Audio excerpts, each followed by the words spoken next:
সংবিধানটা সৃষ্টি হলো রক্তের বিনিময়ে। এই সংবিধানের মধ্যে কোথাও মুক্তিযোদ্ধাদেরকে অনগ্রসর গোষ্ঠী হিসাবে কোথাও কোনো বলা হয় নাই। কাজেই ওটা যদি করতে হয় এবং সেখানে 104 দ্বারা যে কথা বলা আছে সংবিধানে যে অনগ্রসর ব্যক্তিদের বিষয়ে সরকার বিবেচনা করবেন, কিন্তু এক্ষেত্রে যে জাজমেন্টটি হয়েছে সেটা সংবিধানের ভায়োলেশন। কাজেই এই জাজমেন্টটি টিকতে পারে না এবং দেশের, যেহেতু আপনারা দেশের সর্বোচ্চ আদালত, আপনারা সেই দিক বিচার বিশ্লেষণ করে এই আমি যে ভাবে আইনের শাসনের জন্য প্রয়োজন, এই কথাই এই সাবমিশনে আমি রেখেছি। মধ্যে আপনারা লক্ষ্য করেছেন যে আদালত কিছু বা নির্দেশনা দিয়েছে, তার মধ্যে সমস্ত বা কোমলমতি শিশুদেরকে ক্লাসে যোগদান করতে বলেছে এবং সেখানে একটা জিনিস বিচার বিশ্লেষণ করা উচিত ছিল আদালতের। আমি জানি না পরবর্তীতে জাজমেন্ট আসলে সেটা পাওয়া যাবে।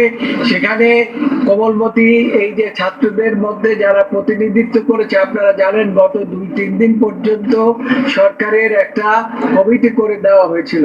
সেই কমিটির কাছে 8টা দাবি তারা প্লেস করেছে এবং সেই 8টা দাবি তারা ব্যাপারে বলছে যে এই 8টা দাবির ব্যাপারে আলোচনা হতে পারে এবং সেই বিষয়ে এখানে কোনো আলোচনার কোনো বিষয় উল্লেখ করা হয় নাই।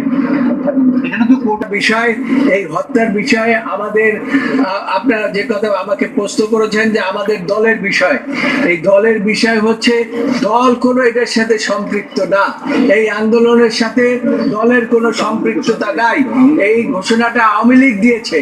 আওয়ামী লীগের সাধারণ সম্পাদক বলেছে যে এই আন্দোলনকে দমন করার জন্য ছাত্রলীগই যথেষ্ট এবং ছাত্রলীগই এই আন্দোলনের সূত্রপাত করেছে কোমলমতি শিশুদের উপরে হামলা করে।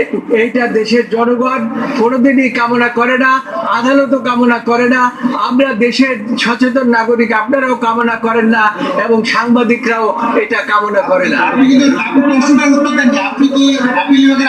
এটা রায় সবকিছু পাওয়ার পরে আমরা এটা বিচার বিশ্লেষণ করব এবং এই রায়ের মধ্যে